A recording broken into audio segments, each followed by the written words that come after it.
This is HighIntensityBusiness.com with Lawrence Neal, helping you achieve your health and fitness goals. Become a great personal trainer and build your high-intensity strength training business.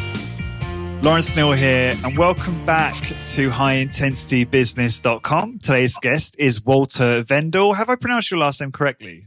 Yeah, Vendel. Vendel. Okay, I meant to ask you that before we went live, so I'm glad I got that right. Walter is the CEO of the fit20 group, overseeing the expansion in the Netherlands abroad and directing innovation.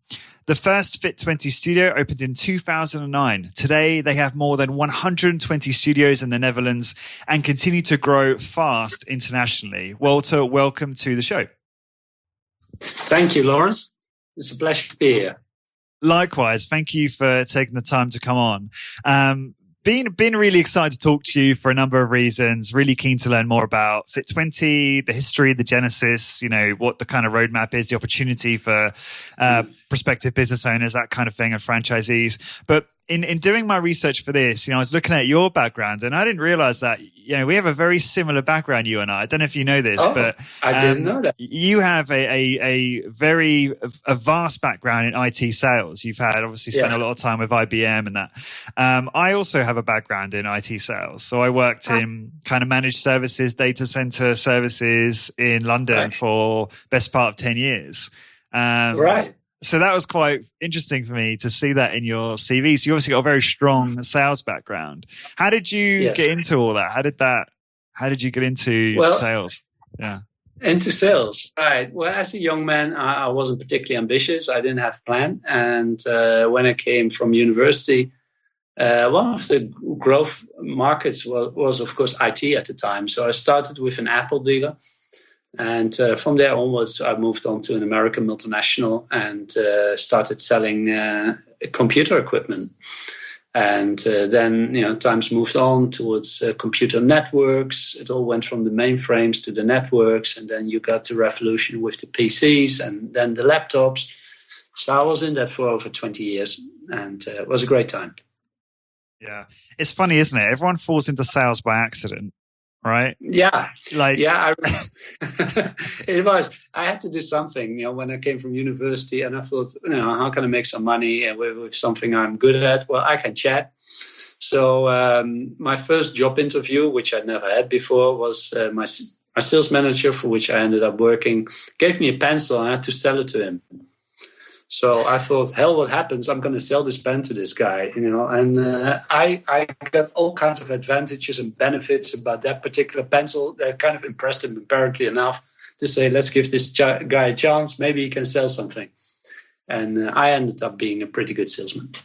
Yeah, I am no doubt you were a very good salesman. And, it's just really funny to me because that's exactly, I fell into sales by accident as well. I went for a telemarketing job thinking it was a marketing job when obviously telemarketing is basically telesales. And it's quite funny because I think back to the interview and, I was in the interview trying to understand, okay, is this a marketing role? How much marketing do I get to do? And looking back now, I realized that the interviewer, because he could see that I had sales capability, he decided that he would almost use smoke and mirrors to sell the opportunity to me, even though I didn't really understand what it was. And then obviously because he could see that I'd be a good fit for sales. So it kind of worked out in the end, but it was a little bit unethical, I suppose. So you had this long career in sales, successful career, and then somewhere along the line you became a studio owner for fit20, or maybe you had a separate business name and then it became fit20. Do you just want to talk about how that happened?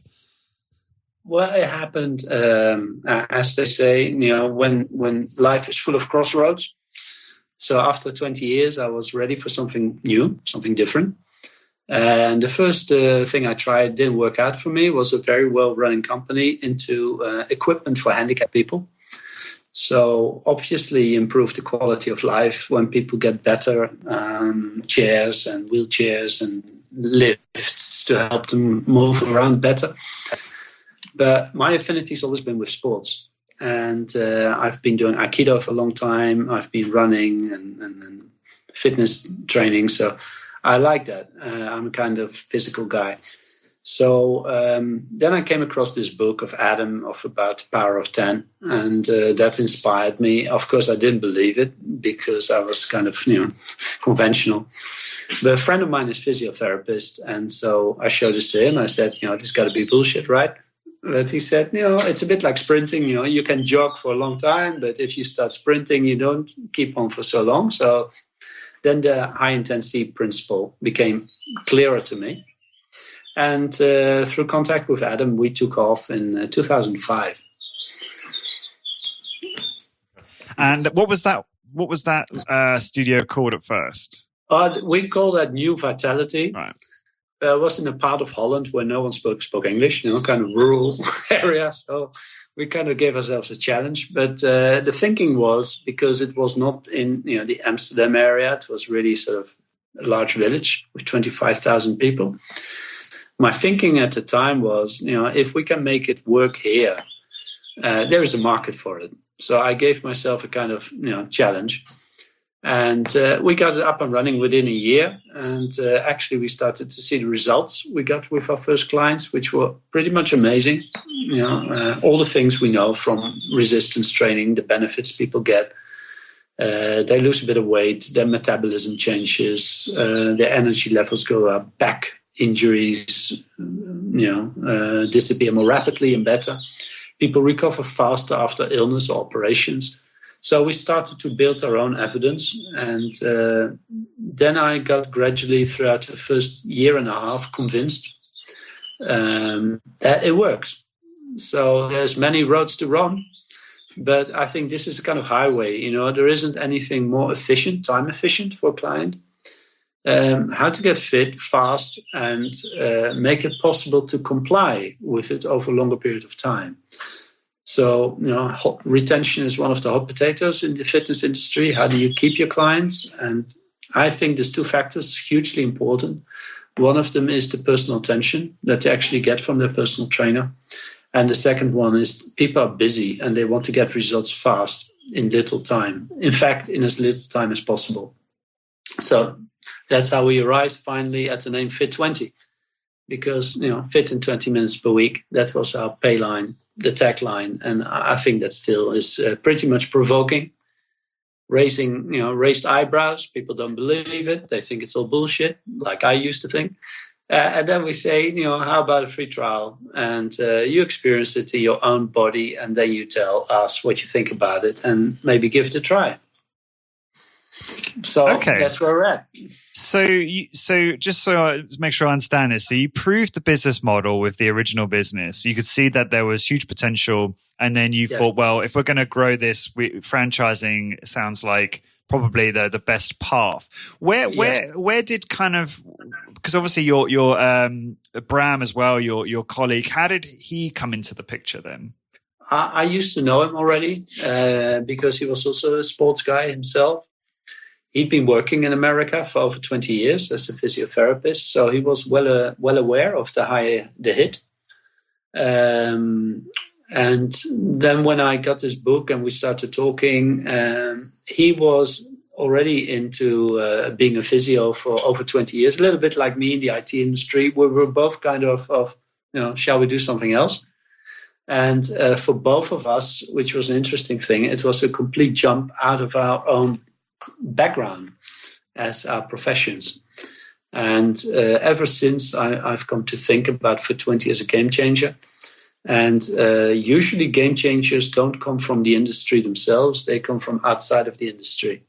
So I don't come from the fitness industry at all.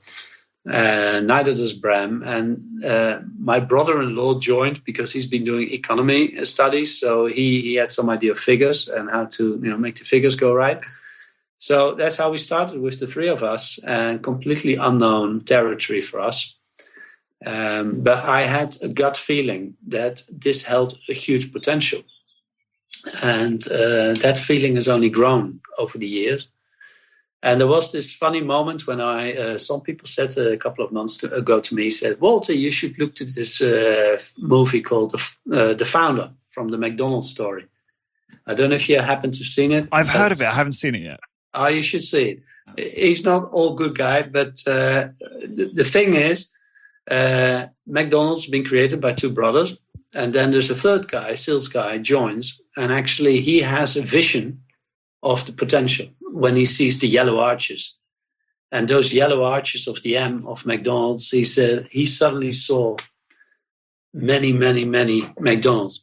Now, when I started doing this in 2005 and gradually seeing in this little village in Holland the potential of this worldwide, I had my moment of sensing this could be really beneficial for many, many people. So eventually it led me to a kind of what we call a BHAG, a big, hairy, audacious goal, to put for yourself a goal which is totally unrealistic, but you put it far away enough to not get sort of daily stressed out on it, and neither your team. So I decided by the end of 2028, we'll be training 1 million people every week in our studios worldwide. That's incredible. So we actually can impact that kind of many people towards a better and healthier way of living their lives. That's so cool. So, okay, so just to try and understand the genesis a little bit better, you decided to transition to it being fit20, and then kind of bought into the idea of franchising it. I would love to know just what happened after that. So when you started opening more locations. Yeah. Yes. Well, the first thing is that once we only had the one location, the test studio, which went well, I started to thinking, if we're going to make this bigger, how to do that? What is the business model that fits? And one of the things I came to think early on, I think I'm really right on that point, is unless there is a business owner perspective in the local studio, it's very hard to have the kind of motivation to put up with the ups and downs that go with a people business. You have good months, you've got bad months, hardships with economic downturns and so on. And the more I looked into the franchising as a business format, the more enthusiastic I got, because you have split responsibilities and you've got split investments. So a franchise owner will invest into their local studio, and it's actually their own studio. And when you have a studio manager who's employed, he's employed for a certain task. So when I had my first studio and there was a driveway, there were actually, when I came in the morning, sometimes there were like cigarette butts on the driveway. And I thought, that's not possible, this is called New Vitality, but it's actually clients, that still smoked, that put on their cigarettes when they entered for their training. Can you imagine? So this is 2005, there's more people smoking than these days. So when I came on the driveway, I see the cigarette butt, I immediately pick it up and put it in the bin, because I think that's not done. But when my employees would come, they would just not even see the cigarette butt, or even if they would see it, they wouldn't pick it up and remove it, because they say, that's nowhere in my job description. And I think that's still the big advantage in the service industry for the franchise model, is business owners are responsible, and they will see the cigarette butt and they will think that's not a good idea, because my client's going to walk past that, is going to see that. That's not compatible with the kind of vision that you want to radiate of what you're doing there. You're trying to make people's lives healthier. So it was a kind of gut feeling on starting the franchise. And when we opened up the first one in 2009, it was really sort of, I had wet hands, nervous and all. But it proved to be a good choice. And since we've gone really rapidly. So, but before you opened the first franchise, did you have, how many of your own facilities did you have at that point? Did you have around, was it 20 or? No, one. Just the one, was it? Okay. Just one. So wow. We wanted to immediately, because we had that one for 4 years. So we had it really well established. We had the procedures in place, how to train trainers. So we had a manual. For franchising, you have to write a handbook manual. So we did all that. And gradually over the years, we grew to 7 own locations. But actually, we've sold all of them.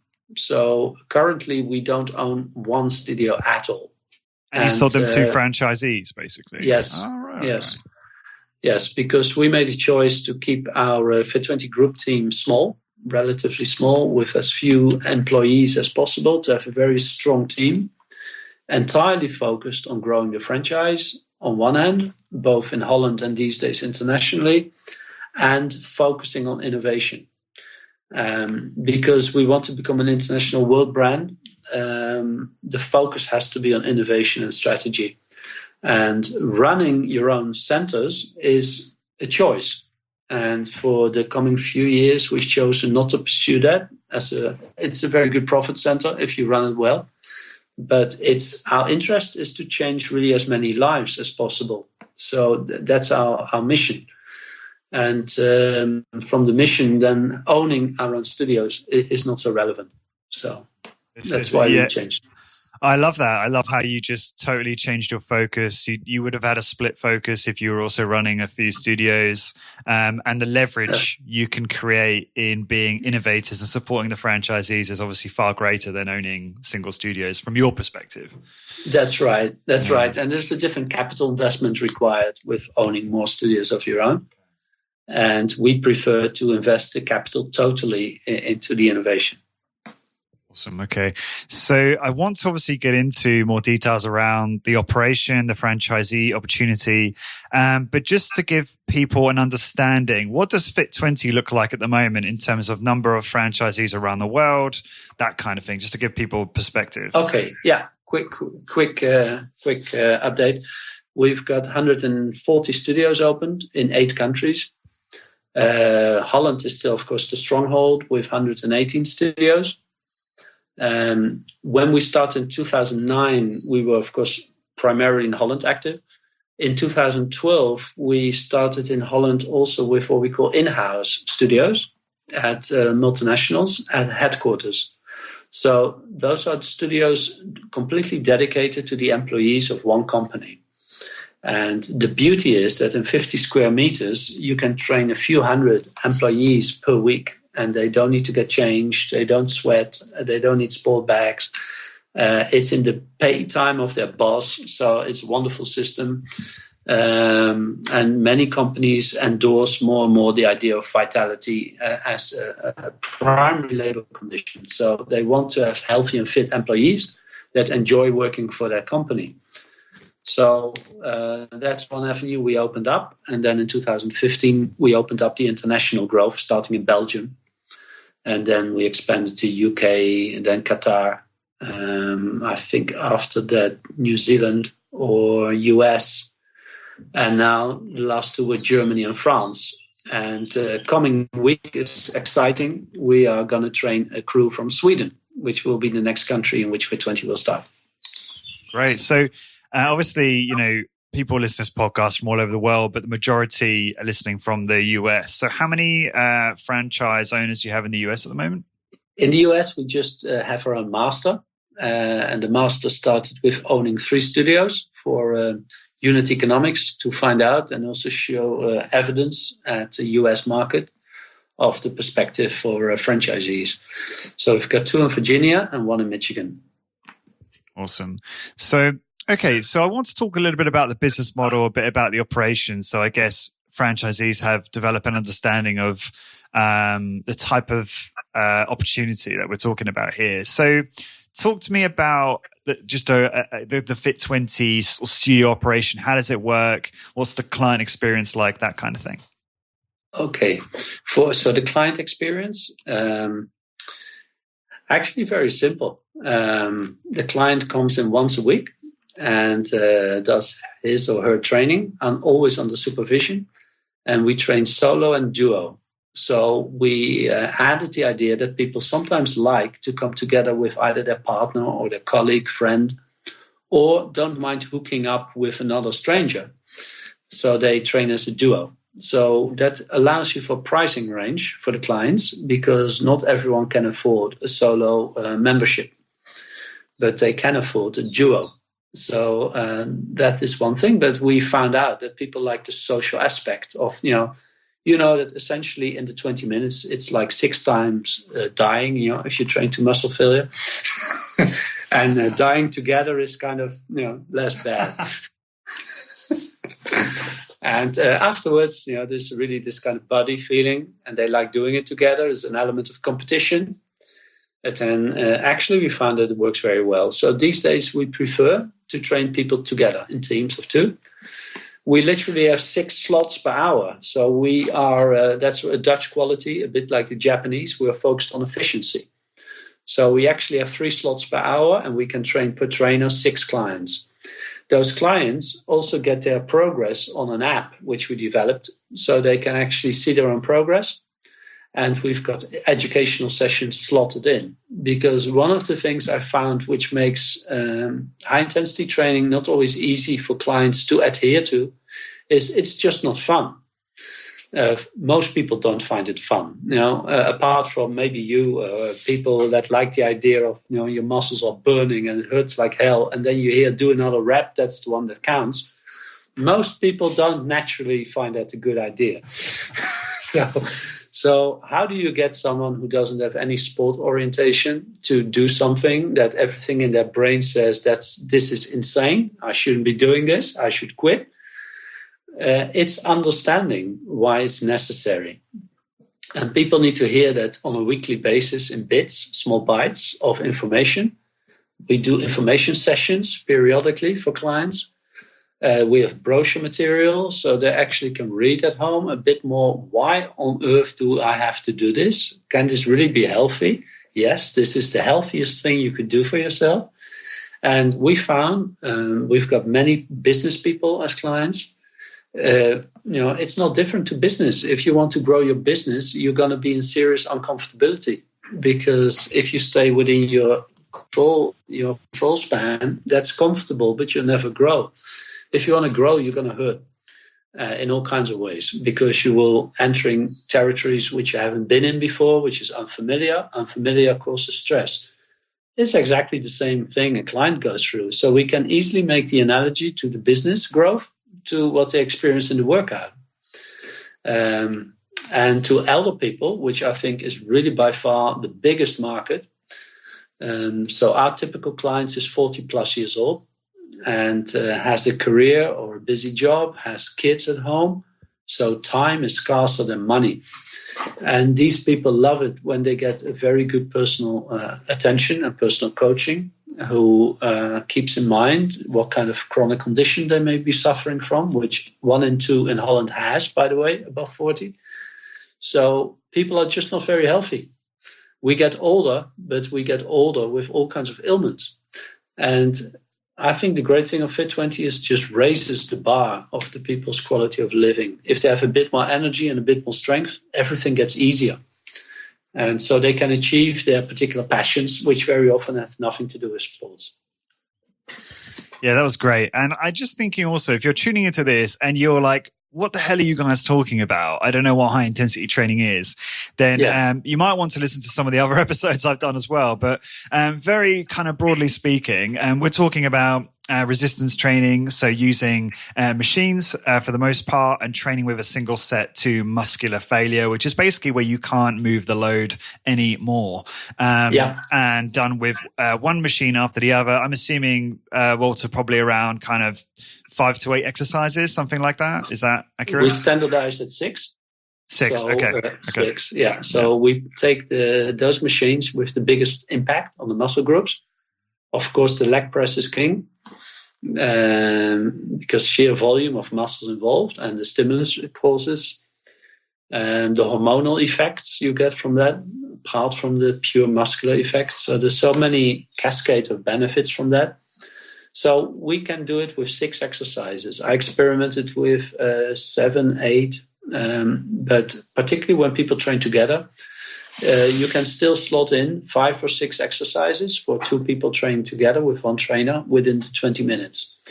So the effect is already strong on 5, or Doug McGuff would say maybe even on 3 exercises. If you do 3 to muscular failure, you may already be there. So we just do 5 or 6 just to be sure that we get the stimulus going. And that's 10 or 12 minutes netto exercise.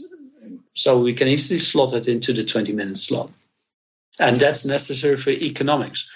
So from a franchisee perspective, there has to be a very good business model, earning model in the setup. And this is how we can guarantee it, and it doesn't compromise the results for the clients. Yeah, and it's obviously efficient for the client as well. So it's a very kind of win-win setup, which is really important. Yeah. Now, I guess just to elaborate a little bit further on in terms of the studio operation, and to educate those who might be interested. What I noticed, you have the Nautilus brand on the machines, but they look quite different. So it looks like you've got some kind of new design, or you've struck a deal with Nautilus or something like that. Do you want to just talk about the machine design for a moment? Yeah, we got a good relationship with the manufacturer of Nautilus Core. And so we want to see our logo colors, of course, on the machines, and we want to see fit20 on the machines, because in the US, Nautilus is very well known, but in Europe, it's kind of disappearing, unfortunately. Techno Gym and Live have really taken up the space, and now Matrix has become big, Precore. So unfortunately, Nautilus is not that big anymore. So we rather have that people associate the machines with fit20 rather than Nautilus. But we did choose Nautilus because of the CAM technology and how obviously it works pretty good.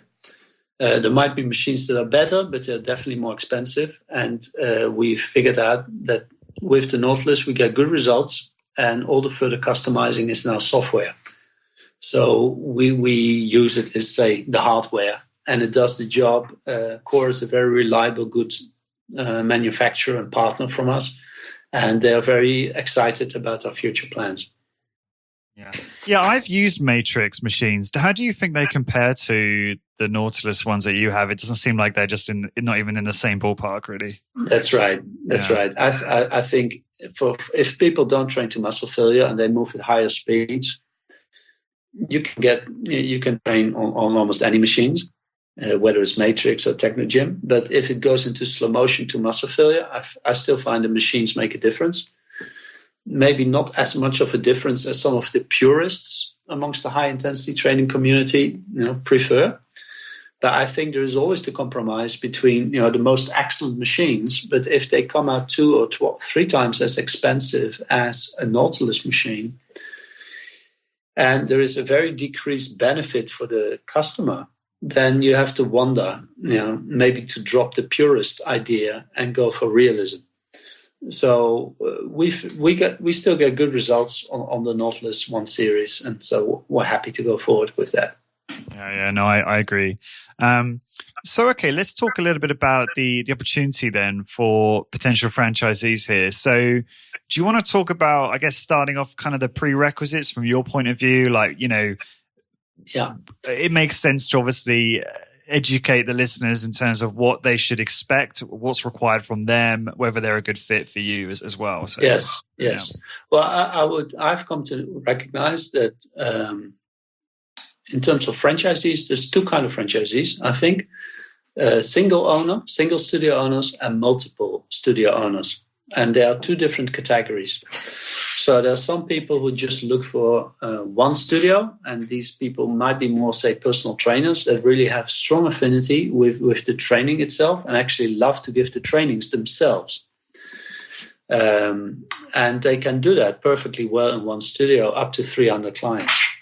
They will use a few employees gradually, but it's a very limited business with a very good earning model once you hit 200 members. And that's totally fine. So you only have to bring in, say, $20,000, and the rest goes with the bank, and you can fund your own studio. The second type of studio owner is actually a different category.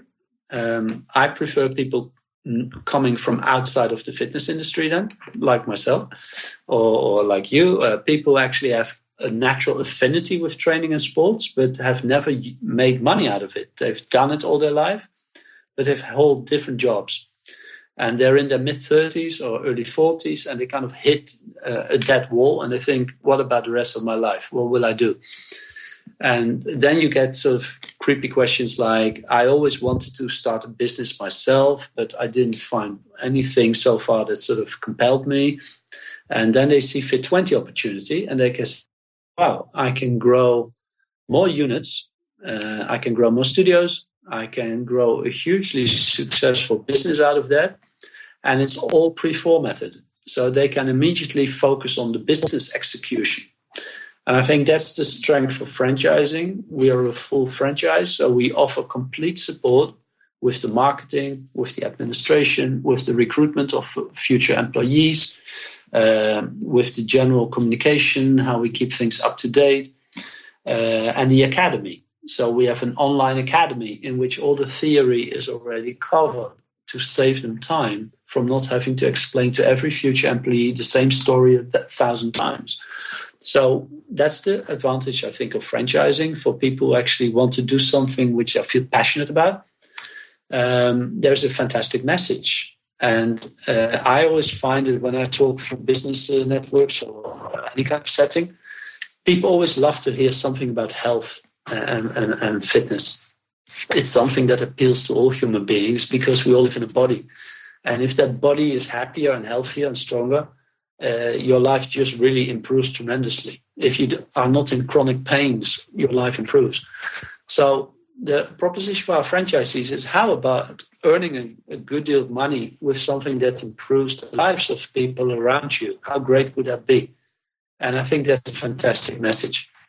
And we connect it to our vision, and our vision is strength changes everything. So it's literally true. If you get stronger, your whole life changes. The things that you found difficult or hard are easier. And so I'm still inspired every day when I read our client testimonies, their stories of how their quality of life is improved. How about making money with that? It's better than producing more plastic in the world or more pollution in the world. So I think we're doing something which adds value to this planet. It's good for human beings. And we also look for people who are kind of people. You need to have the twinkle in the eye when you have your client tell you how their back pain has become less, how they can do stuff again with their grandchildren that they couldn't. They can lift them up again, or a woman can lift heavy shopping bags without effort, and so on and so on. People improve their personal records. All of these things are great things. And then how about earning money with that? I think that's great news for potential franchisees. So, you talked there about one of the key things you mentioned, which I think is really important and a big kind of selling point regarding why it might be ideal to become a franchise owner for fit20, is that you have proven processes and systems, things that have been replicated many, many times, that have proven to be successful for every area of the business, whether it's generating leads, converting sales, recruiting trainers, running the operation, all of that good stuff, which is so important. And if you've got a playbook which already shows you how to do that, then you don't have to reinvent the wheel every time. Do you want to elaborate on some of those systems, some of the key ones that you provide franchisees to help them run the business? Yes. So one of the things that really helps, because when a franchise owner starts, it's very often a stressful period in their life. Because if they've only been employed so far in their lives, it's really a radical step to become your own business owner. And one of the things that give people a sense of comfortability with us is that our academy process is how we prepare people towards becoming the franchise owner. So they will have to be present for 40 hours in studios that are operational. So they get sort of on-the-job training. They come for 6 days, spend time with us where we take them through all the systems. And then there are follow-up sessions during the whole first year and also in the second year. So they really feel it's a process of learning. That's one of our core values. Learning is everything. So we introduce them to continuous learning. Then the hazard of actually starting your first studio is limited very much because we have a full script in which all the actions that they have to undertake to set up the studio are described. We do that in G Suite, so we can online, real time, always look together to where they're at and whether they need to do something or whether we as the franchise giver need to do something. So that keeps the process on track with maximum efficiency. Then we have a marketing planner, so that when they get 1 month from opening up the studio, we will go with the big bang preparation. And after that, the continuous marketing efforts, how to grow their business towards, say, 120 members in the first year. So all that is already laid out, and they just have to actually execute and learn on the move how to execute. And then there is continuous feedback in the first year with our business developers. So our business developers will sort of have continuous dialogue once a week with our franchisees, how they're doing, what they run into, what they're struggling with, how to do it better. And once a week, I share all the learnings in an email with all my franchisees. So the great thing about franchise, you don't have to be brilliant. But if you have 75 franchisees, like I have in Holland, there's always one with a brilliant idea this week. And we share that. So the other 74 can benefit of the great idea someone else had. And that's a huge relief for everyone, me included. I don't have to be brilliant as long as someone is. And that can be anyone. So it's not ego-driven, but it's actually franchise-driven. It is about the business.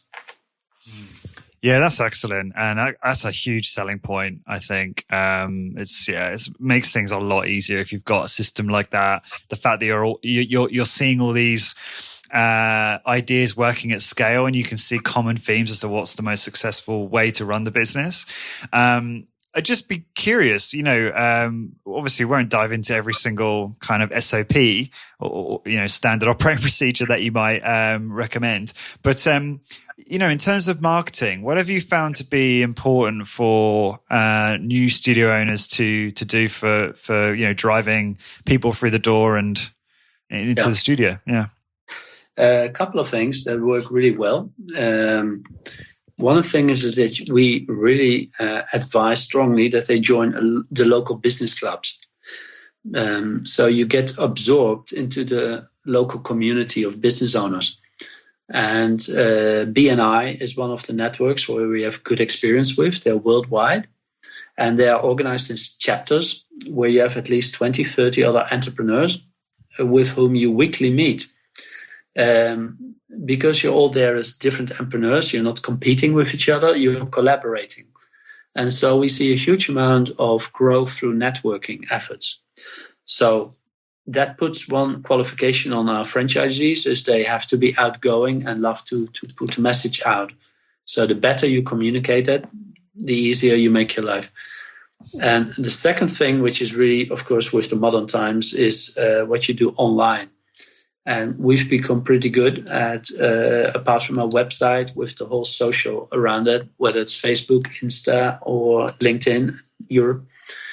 All these things you have to do. So actually, there isn't one silver bullet. You just have to do at least 5 or 6 things consistently. And you figure out quickly enough what those 5 or 6 things are, and then you just need to repeat them 1,000 times. Mm-hmm.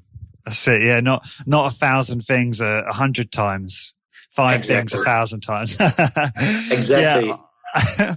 I wonder, is that sounds like that's straight out of The Ultimate Sales Machine. Have you ever heard of that book by Chet Holmes? Yeah, is that where that's been inspired by? No, I got it actually from a guy who founded the BNI, but I think more people have come to this insight.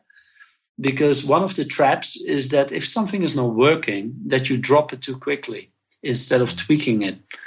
But it's better to persist something for long enough to actually really know whether it's working or not, and not to give up too quickly. And because we've done this for the last 10 years, we actually pretty much know what those things are. And so there's some tweaks, whether you're in a large city or whether you're in a midtown size community, there are some differences there. But these are minor changes. So the major points we've actually found out hard way by making lots of mistakes. Yeah, it's really uncanny that you mentioned that. Just because I was literally reading or flicking through The Ultimate Sales Machine the other day, and I read that exact passage, and then you said that, which was just a bit spooky. Yeah.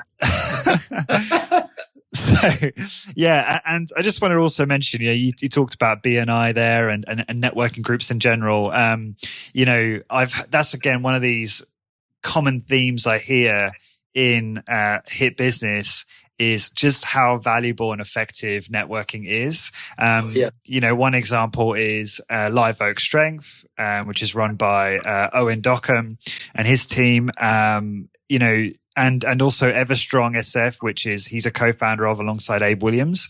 They've generated tons of clients through BNI.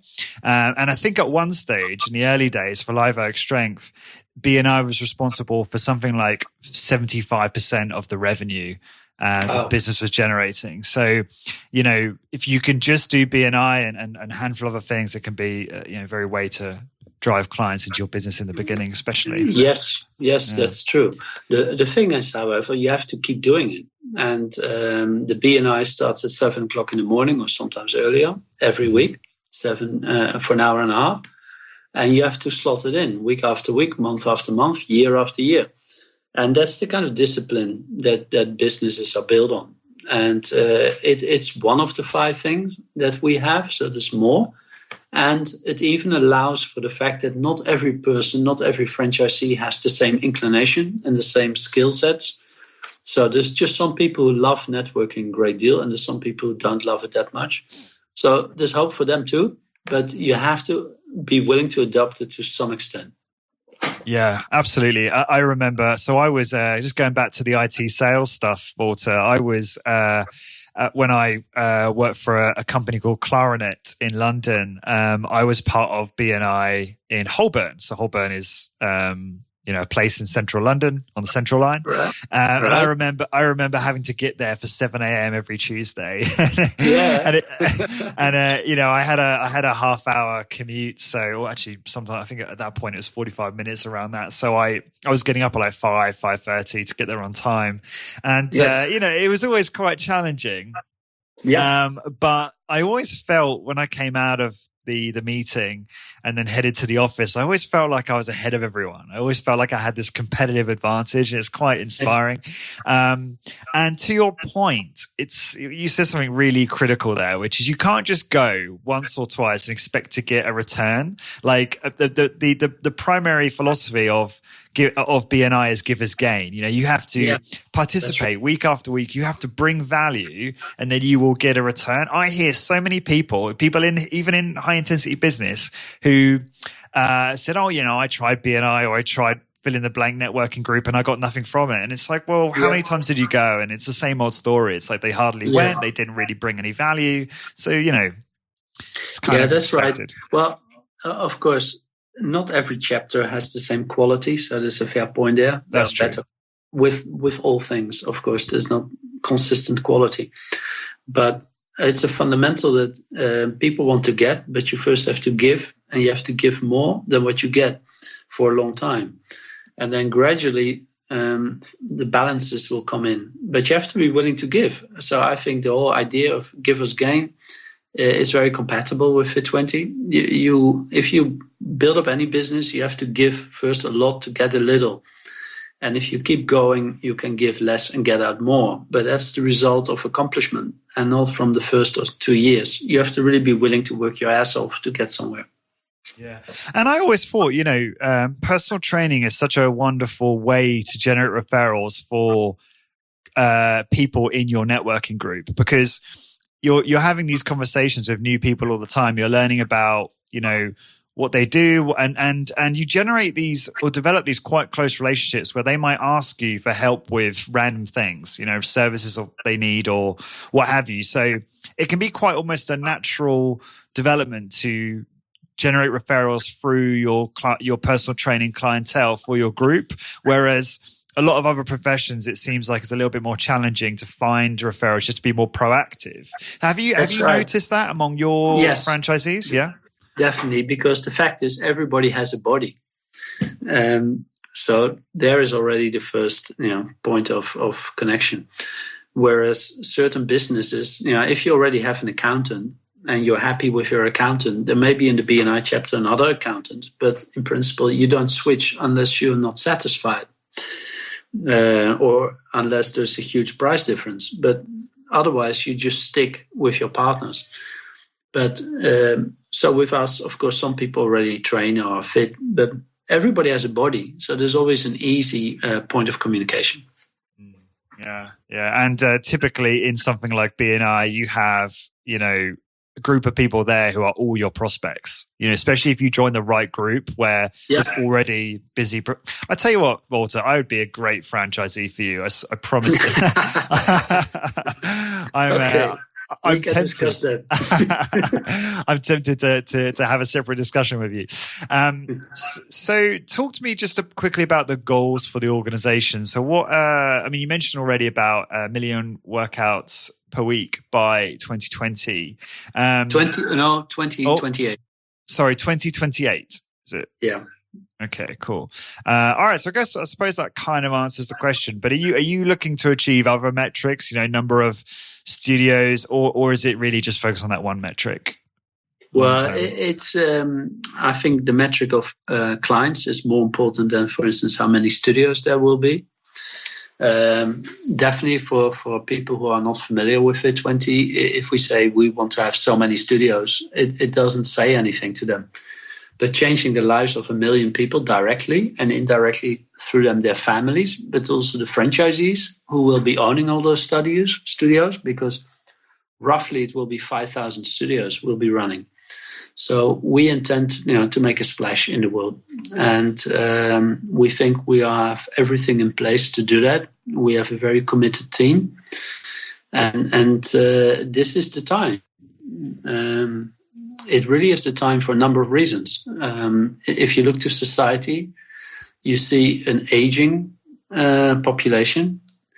You see trends like people work longer before they retire. People still want to have an enjoyable life after retirement. So the need for being healthy and fit is only becoming more and more relevant. And still the fact remains that not more than 15% goes to a fitness center every week. So there's a huge amount of people who are not yet doing this. And I'm really a believer of the blue ocean thinking. So I never look to competition. I wish everyone success in their business. And I think there should be an offering for all people that serves their need. And fit20 will fit with, I think, at least 1 million people in the world. And there's many other concepts out there that will serve other people. And all together, it will improve the lives of people. So I think we're in a tremendous business. And it's a super growth market. Same with businesses. If you look to the kind of global competition, that will only get worse. So you have to be really, at the best of your abilities to succeed and keep succeeding, because things are not going to go back to what they were. In spite of the sentiments that people want sovereign states, it's not going to happen. We live in a global competition that will only get more and more intense. So your fitness levels at all levels, physical, mental, and emotional, will only become more and more important to survive and prosper in the new world. Absolutely. And I'm just curious, talking about competition for a moment, you've got a growing sector of these fitness businesses called quote unquote sort of smart gyms, leveraging technologies like ARX and, motor driven resistance machines and various other kind of biohacking technologies, infrared saunas, Vasper, Carol bikes, more and many others. What is your thoughts about smart gyms? Do you feel threatened by that kind of growth? Are you maybe looking to integrate that into your model eventually, or how are you thinking about that? I've always thought as a core idea for fit20, what I call high tech and human touch. So HTHT. So in spite of all digital technology, I don't think anything will be as motivating as human to human. So that's the high touch. However, we live in a fast-pacing, changing world, and technology is key. So if you don't join, you lose. And so we are fully committed to digitalizing aspects of the training and make it more and more a modern future brand. So we are committed to creating that. So we fully embrace the technological challenges that we see as wonderful opportunities. And just before we wrap up, Walter, I'd love to hear your personal workout regime at the moment. Okay. Well, I train Aikido once a week for an hour and a half to 2 hours. And most guys in the gym or in the dojo are, say, 20 years younger than I am. So they have no mercy on this aging guy. So I can still be thrown around, and I can train with them. I don't think I could do that if I wouldn't be doing fit20, as I've been doing myself weekly since 2005. So I just realized that I think I've worked out, according to this method, more than 750 times by now. On a weekly basis. Even if I go on holiday, I will still do it in the hotel as well as I can. So I train every week. Then I've got a lovely German Shepherd who loves walking, and I walk with her, and in the winter I run with her as well on a weekly basis. And then I have these pull-up bars, so outside my house, and when I pass them on a daily basis, I lift my pull up. But that's it.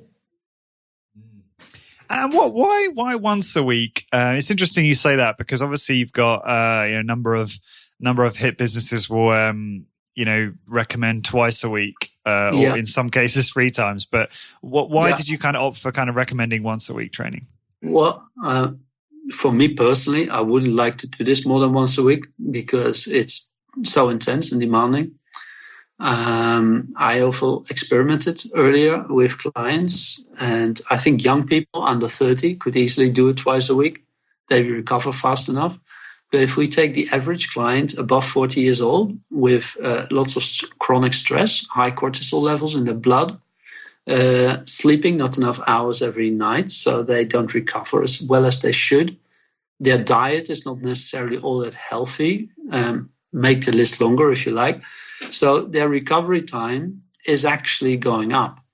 If you then talk about training to muscle failure, then it's safe to do it simply once a week. It's been proven enough to be results. I even had a businessman who was every other week abroad. I trained him after a year only once every 2 weeks, and I could keep him on the higher level without dropping his levels. So once your body is adapted, I think the high intensity workout once a week is sufficient. And we recommend rather to do walking or running or swimming or cycling or a leisure sport that you fully enjoy next to it, or gardening, regular activities, but not that same kind of high intensity, to prevent injuries and wear and tear of the body. Because I've seen enough judo people, long distance runners with wrecked bodies. It's very simple. Our body is like a car. If you overuse it, it will wear and tear quicker. If you want to live in your 80s productive life, then you have to look after your body, definitely when you've passed 40. You can't keep abusing your body in the same way and expect it to keep working without punishment. You get warning signs. Yeah. So do you want to just talk about the best? So people listening to this, obviously majority in the US, but it'd be good to just talk about the best places for people to go in terms of finding out more information regarding the franchise opportunities. Yes. So if people are located in the US and they want to explore possibilities there, it's fit20usafranchise.com. And if people are outside of the US, any part of the world, if they are interested to set up a country for fit20, they can visit fit20.com, and they will see the dots where we still have territories, countries where people can start as a master. And they can also look for many other countries where we're located to become a franchise owner. And again, they can start at fit20.com and from there contact us, and we'll be happy to talk to them. Awesome. Okay, I'll make sure that's all listed in the show notes as well for this one. Walter, this has been a lot of fun. I'd love to hear if you've got any kind of parting thoughts of wisdom for the budding hit business owner, those that are perhaps decided to go it alone and own their own studio and do it their own way, but also those thinking about becoming franchisees as well. What might you say to those people? Yeah, well, if I have one parting piece of wisdom, it would be start your own business as soon as you can in life. I started late in life, so I was in my 40s, early 40s, when I started becoming an entrepreneur. That's the one thing I would do differently. I would have started earlier, but I didn't, so it's okay. But if people are listening to this and they have this itch of, shall I start my own business or stay employed as an employee for the next 10 years, and you have this itch, my advice would be go for it and don't wait. Yeah, that's absolutely excellent advice. I completely agree. And what is the best way for people to find out more about you, Walter? And I suppose you've already talked about the, where to go and find out more information about fit20, but do you want to just give them some links to you as well? People can find me on LinkedIn. So if they, Walter Vendel, they can find me. People can send me a mail at walter@fit20.nl. So I'm happy to always engage with people. Awesome. And for everyone listening, to find the blog post for this episode, please go to highintensitybusiness.com/fit20. That's fit and then the number 20. And for all episodes, please go to highintensitybusiness.com/podcast. And until next time, thank you very much for listening. Discover how to achieve your health and fitness goals, become a great personal trainer, and build a successful, high-intensity training business. Check out highintensitybusiness.com. highintensitybusiness.com.